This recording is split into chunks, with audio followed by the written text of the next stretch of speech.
Salutations, people of the internet. Welcome to the database, and welcome to the 2025 Month of Sponge, where I dedicate the month of May entirely all about SpongeBob SquarePants. Why in May?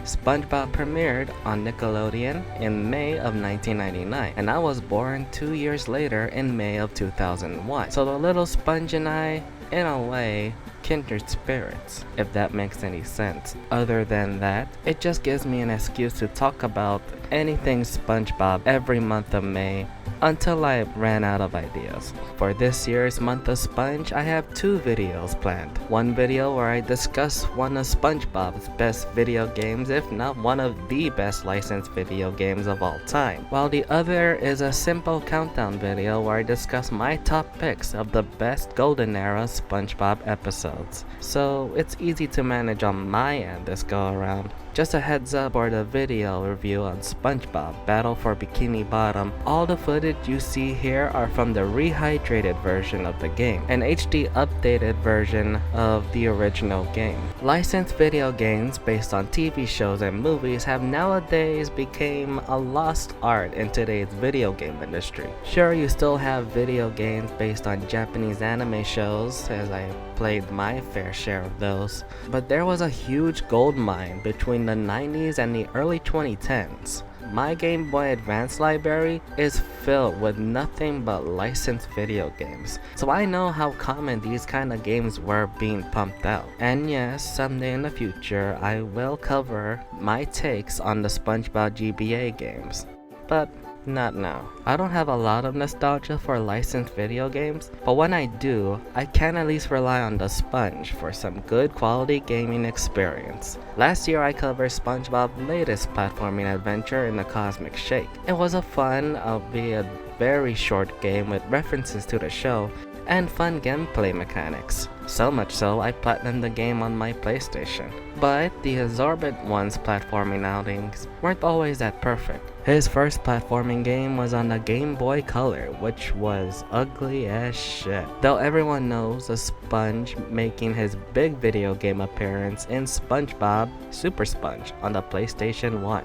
And I stopped playing this game after Jellyfish Fields because it was boring. There was a one where SpongeBob fought against the Flying Dutchman, and while graphically it's a step up from the PS1 days, the platforming looks stiff as hell. So it's not a good look for the Sponge step into video games during the early 2000s. But that will immediately change when SpongeBob Battle for Bikini Bottom would release on the GameCube, original Xbox, and the PlayStation 2 in 2003. Ignore the PC port.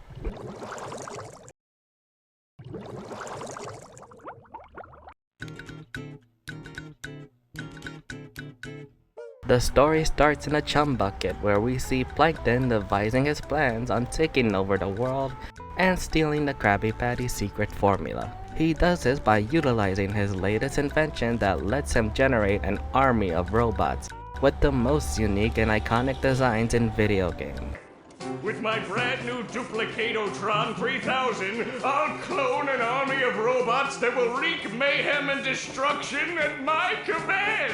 His plans kinda backfires, however, as Plankton forgets to set the robot generator to obey, and thus the robots ignore Plankton and started taking over Bikini Bottom for themselves. Meanwhile, over SpongeBob's house, we see SpongeBob and Patrick playing with their robot toys. SpongeBob wishes that his robot toys were real and come to life, and this leads to a funny scene with Patrick putting the robot toy inside a conch shell to make a wish. So we put the toy robots in here.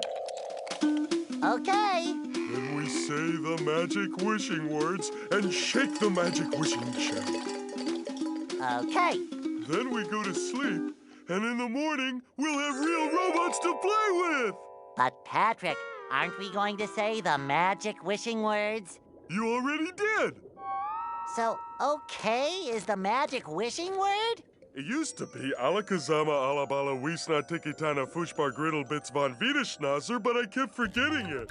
After making their wishes, fast forward a day later, and SpongeBob sees Bikini Bottom take over by Plankton's rampaging robots. Thus, in order to stop the robotic takeover, SpongeBob must help Plankton gather enough golden spatulas to unlock the chum bucket and stop the generator from creating more robots. When it comes to collecting the main MacGuffin of this game, it's very structured and straightforward. We go through different iconic locations from the show, and the designs for most of the stages are memorable enough, at least with the technology they had to work with around this time. There's Jellyfish Fields, Downtown Bikini Bottom, Goo Lagoon, Sand Mountain, the Flying Dutchman's Graveyard, Rock Bottom, the Merman Lair, and probably the worst stage in the game, Kelp Forest. There's also this one stage where we go inside SpongeBob's dream to gather golden spatulas. Don't ask me how that works. I'll go more into the stages in a bit, but for now, these memorable locations don't apply to regular platforming sections, as the game gave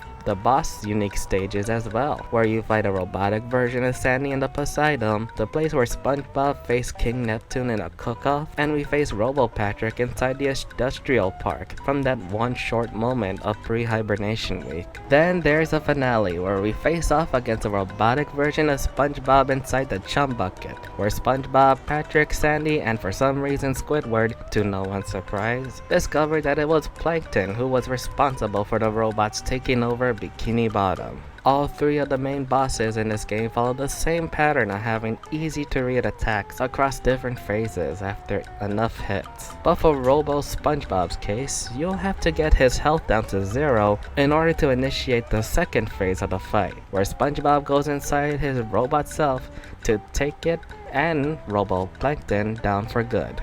This takes us to different sections of Robo SpongeBob's insides that test our skills using all of SpongeBob abilities that he has acquired throughout the game. After beating Robo SpongeBob and Robo Plankton, and to an extent regular Plankton, the day isn't over for our heroes, and there are still more robots running amok that needs to be taken care of. But for us the players, this is where the game ends.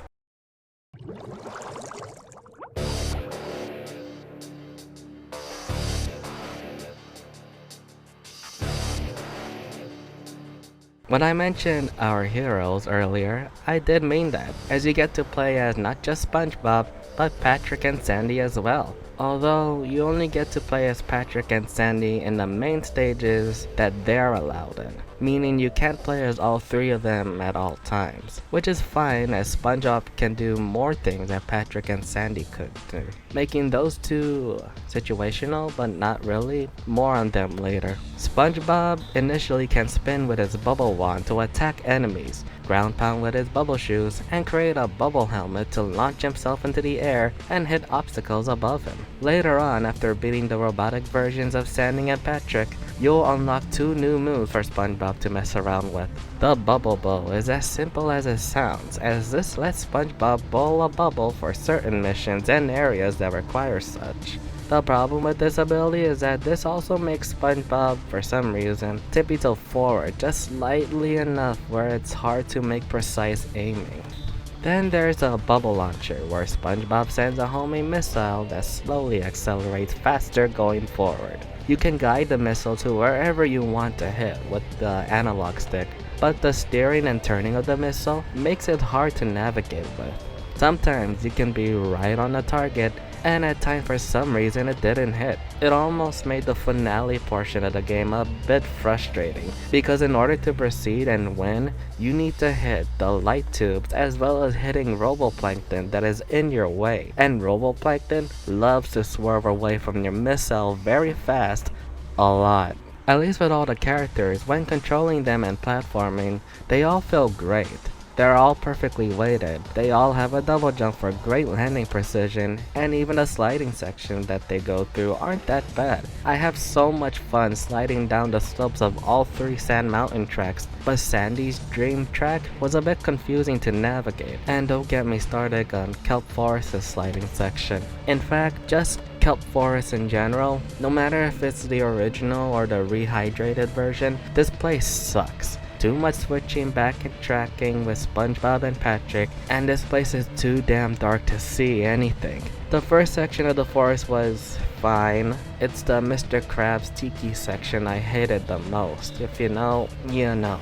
Patrick has the unique ability to be the only one to carry specifically designed blocks for platforming puzzles. Most of the time it's watermelons, but there is also this freeze fruit that freezes the water below you for a few seconds. You can have Patrick carry tiki boxes and have him throw at them at other boxes to collect shiny objects, which is this game's currency, and the main currency to trade with Mr. Krabs for additional golden spatulas. Finally, he can also ground pound to stun enemies around him and use them as objects to carry around and throw at enemies. Sandy is probably great to play as from a mobility standpoint, as she can use her lasso to hover in mid-air for a short period of time across huge gaps. She can also use her lasso to wrangle enemies and make seem tricky to attack with bare hands. Enemies in this game range from your basic average to tiny ones that go down in one hit, to larger ones with different methods to attack them, where they most likely go down in 2 to 3 hits. For certain sections of Sandy's playable stages, you'll see these Texas-shaped emblems that Sandy can swing across like Tarzan. For some reason, when using them during the sliding sections, all of your accelerated momentum goes away instantly, which is kinda useful for her dream sequence. With the platforming stages, Patrick and Sandy can be swapped only through these bus stops, which sucks for those who are expecting to be able to play as all 3 of them for the whole game. Sandy and Patrick are sometimes playable during the robotic boss fights of their counterparts. Patrick and Robo Sandy's fight, Sandy and the Robo Patrick fight, and the boss fights do accommodate to their movesets perfectly. I just wish they were playable more often.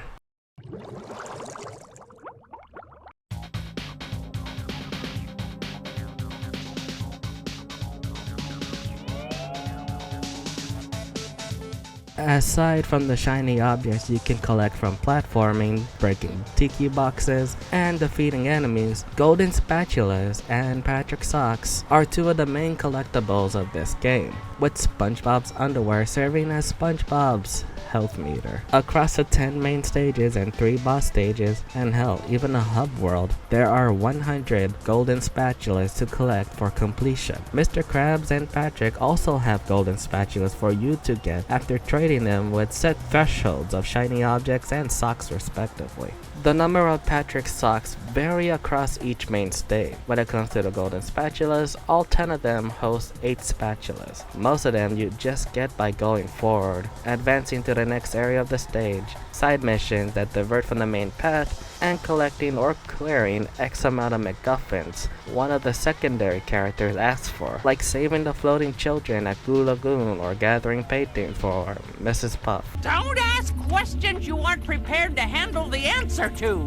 The Sand Mountain stage sees you sliding across 3 different tracks, each track having an additional golden spatula mission where you must beat the track within a certain time frame. And with these sliding controls, these time missions are pretty easy.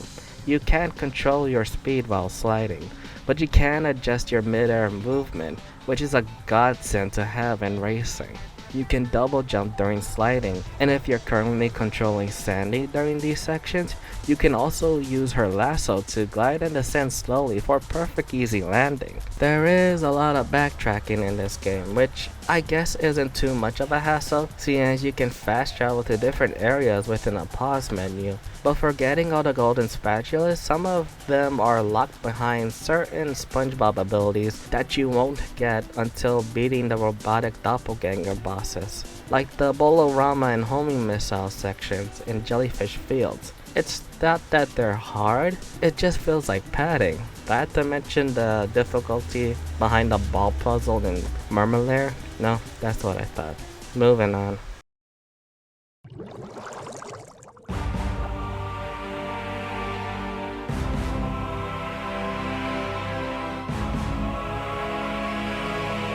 My final ranking for SpongeBob SquarePants Battle for Bikini Bottom is an A rank. As bad as the backtracking was for some of the stage missions, and as bad as Kelp Forest was in general, This was a fun SpongeBob platformer. It was really fun running around some of the most famous locations of Bikini Bottom as 3 of the fan favorite Bikini Bottom critters. All 3 of them felt great to control, and none of them felt handicapped or overstayed their welcome, even if you play as SpongeBob for a majority of the game. All the missions and boss fights are easy enough to get through if you know your platformer's handbook, where to find secrets, areas, and such. And I love how the soundtrack for this game captures the Hawaiian-style Polynesian music that SpongeBob is known for. While there were no tracks pulled from the original show, having to develop original sounding music for the game was a great choice. The only signs of difficulty you may come across during gameplay are the bombardment of robots, as these robotic monstrosities will charge at you the moment you're spotted. And the knockback in this game is so pathetically huge. Most of the time, you'll either lose all your health or die falling off the stage if you're not careful. Look at this side mission of Sandy's Dream, where Sandy has to take down a horde of robots while dealing with the slippery oil floors. What a nightmare. There isn't much I can say about Rehydrated's multiplayer mode either, as shown in the concept art in the original game's gallery. Robo Squidward was originally going to be a boss fight, but it was cut for time, so they had Robo Squidward as an exclusive boss in this mode. It's a beat 'em up wave battle. Trust me, Rehydrated is still a good remake.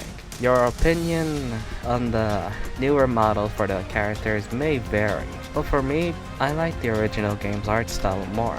Even if I use rehydrated footage for this review, I only use it because it looks nicer. Avoid the Switch version of Rehydrated as the system couldn't handle the game's graphics. But for the original game, get it on GameCube. It's the best platform to play it on, it's how I played it. Please stay away from the PC game. So what do you think of SpongeBob Battle for Bikini Bottom? Have you played the original and Rehydrated? What were some of your favorite moments during the game? Let me know in the comments. Next time on the 2025 Month of Sponge, I'll be discussing my top 5 picks of my favorite Golden Era SpongeBob episodes. 1 episode per season from seasons 1 to 5. I'm Christopher James, and I'll see you next time. Bikini Bottom in 15 seconds! Bikini Bottom was a lovely place, but now it isn't! The evil plankton is taking it over! SpongeBob has to save it! That's him tongue-boarding! Why is he doing that? Can't get into that now. It's the new SpongeBob video game, and it's on a bunch of different game systems, and it's rated everyone.